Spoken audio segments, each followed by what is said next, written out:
Hello, in front of me I've got Endorfy Omnis pudding.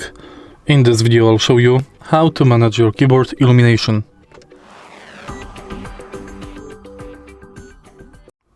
In the beginning, let's go to Endorfy app. Enter illumination and here you can change keyboard brightness and speed of lights changing. Next you can change mode of lights and direction.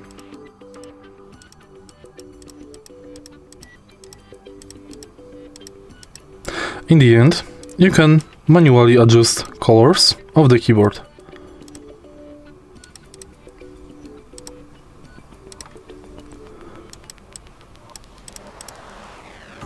If you find this video helpful, please leave like, comment and subscribe.